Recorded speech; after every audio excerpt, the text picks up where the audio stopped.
दूसरी हे मेरे जूही के फूल जैसे ईश्वर। इसमें इस पाठ की कवित्री है अक्कू महादेवी।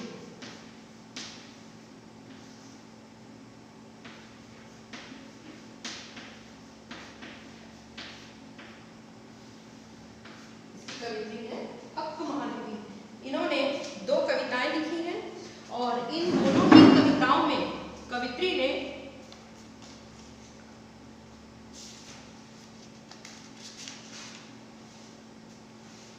बताया है, दोनों ही कविता में अलग अलग भाव यहाँ पे बताए हैं कवित्री ने। पहली कविता जो है हे भूख मत मचल, इसमें कवित्री ने बताया है कि कैसे अपनी इंद्रियों को नियंत्रण में करने का इस कविता के माध्यम से संदेश दिया है कि हम अपनी इंद्रियों को वश में करके ही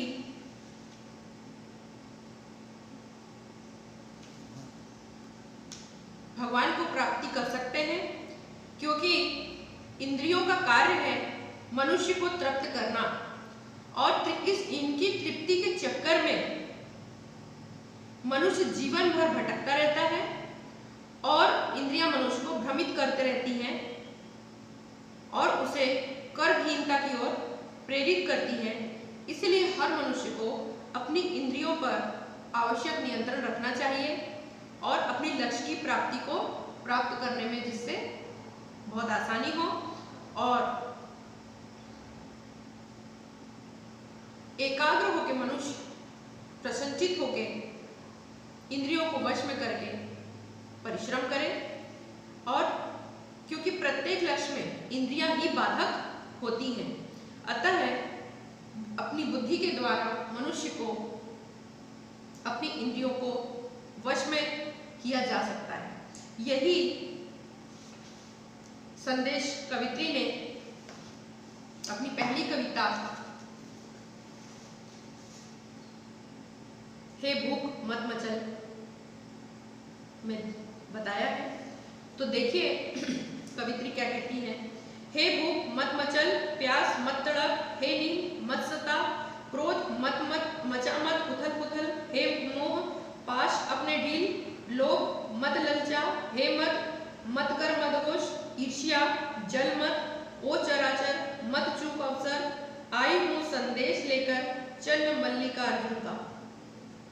चंद्र मल्लिकार्जुन मीन्स भगवान शिव,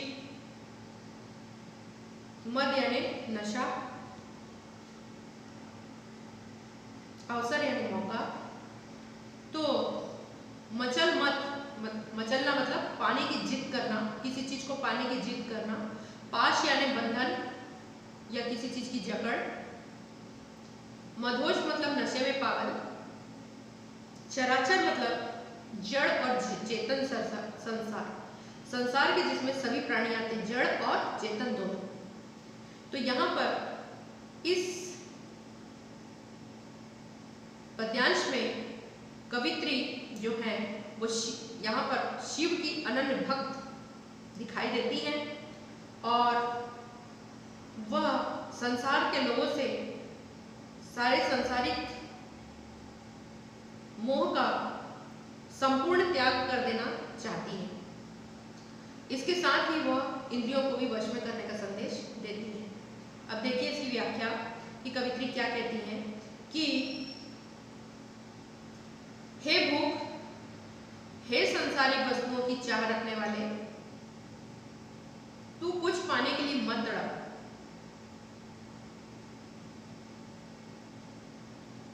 भूख मतलब किसी चीज की चाह, ठीक है। भूख मतलब पेट भूखा नहीं, भूख मतलब किसी चीज की चाह। प्यास मतलब भी किसी चीज की चाह। तो हे सांसारिक प्यास, प्यास मतलब सांसारिक प्यास, तू मन में और कुछ पाने की तृष्णा मन में मत जगा। हे नींद, तू सोने के लिए और मजबूर ना कर। हे क्रोध, तू मन में उथल पुथल और हलचल बिल्कुल ना मचा।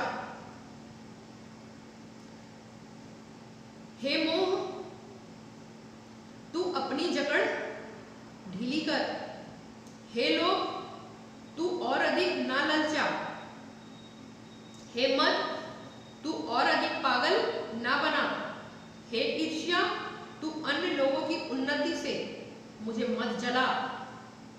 लोग उन्नति कर रहे हैं, इसका मतलब ये नहीं कि तू मुझे और जला।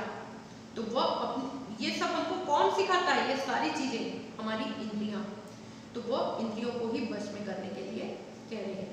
कवित्री कहती हैं, आगे देखिए, ओ चराचर मत चूक अवसर, अर्थात ओ जड़ और चेतन संसार, तुम्हारे लिए यह महत्वपूर्ण अवसर है कि तुम स्वयं को ईश्वर में, ईश्वर की भक्ति में अपने आप को समर्पित कर दो, अपने आप को लीन कर दो। मैं सबके लिए, कवित्री कहती है कि मैं सबके लिए चंद्र मल्लिकार्जुन का संदेश लेकर, भक्ति का संदेश लेकर आई हूं। अर्थात तुम सबके लिए मैं शिव का, भगवान शिव की भक्ति का संदेश लेकर आई हूं। अतः सांसारिकता का मोह तुम त्याग कर स्वयं प्रभु के चरणों में अपने आप को अर्पण या अर्पित कर दो। आ रहा समझ में आपको? इस प्रकार कवित्री यहाँ पे अपने इंद्रियों को वश में करके भगवान की भक्ति में लीन हो जाने का संदेश इस पद्यांश में दे रही है। आगे देखें दूसरी कविता यहाँ पर, हे मेरे जूही के फूल जैसे ईश्वर। अब यहाँ इस दूसरी पद्यांश में कवित्री ने ईश्वर प्राप्ति में जो परिस्थितियां निर्मित होती हैं उसके लिए कामना की है, जिनसे ईश्वर प्राप्ति में जो कुछ बाधक तत्व है, जैसे स्व मीन्स हम अपना स्वयं का, और अहंकार, ये जो भाव है वह समाप्त हो जाने का यहाँ पे ईश्वर से प्रार्थना कर रही है देव महादेवी, अक महादेवी। सो मतलब जैसे हम लोग बोलते हैं ये मेरा है, ये मेरा है, ये मेरा है, वो तेरा है। तो जो मेरा मेरा करते हैं हम लोग, उसके लिए कवित्री ने यहाँ बताया है कि ये स्व की जो भावना है आपके अंदर और अहंकार की जो भावना है उसे त्यागने की, उसको समाप्त करने की ईश्वर से वो प्रार्थना करती है। तो वो ईश्वर को संबोधित करते हुए यहाँ पे कहती है, देखिए,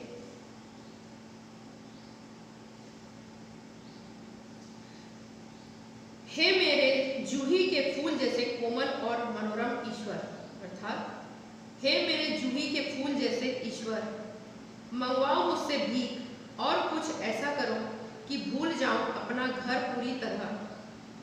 कोई हाथ ना बढ़ाए कुछ देने को तो वह गिर जाए नीचे, और यदि मैं झुकूं उसे उठाने तो कोई कुत्ता आ जाए और उसे झपट कर छीन ले मुझसे।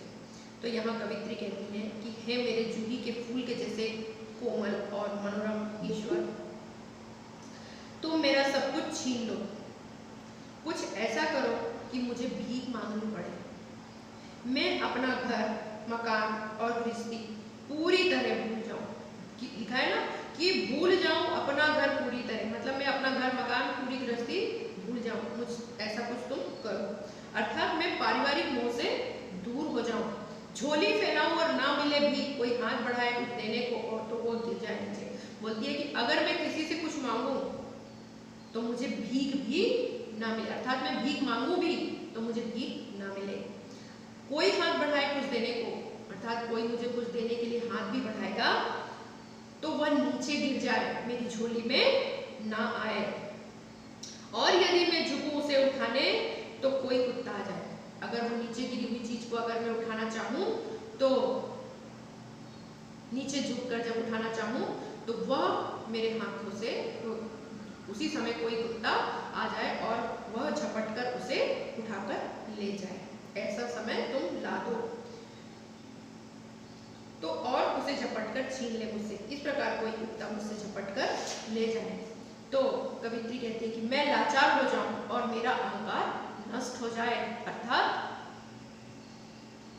कवित्री जो है वो सब कुछ त्याग देना चाहती है, अपने हर संसार की हर वस्तु को त्याग देना चाहती है, यहाँ तक कि वह अपने अहंकार, मान सम्मान, मान अपमान को भी इस दायरे से बाहर निकालकर ईश्वर में विलीन हो जाना चाहती है। अर्थात सब अहंकार छोड़कर कवित्री जो है वह भगवान की भक्ति में विलीन होना चाहती हैं और हर मोह माया को त्याग देना चाहती है, अपने अहंकार को त्याग देना चाहती है, इसीलिए वह भगवान से प्रार्थना करती है।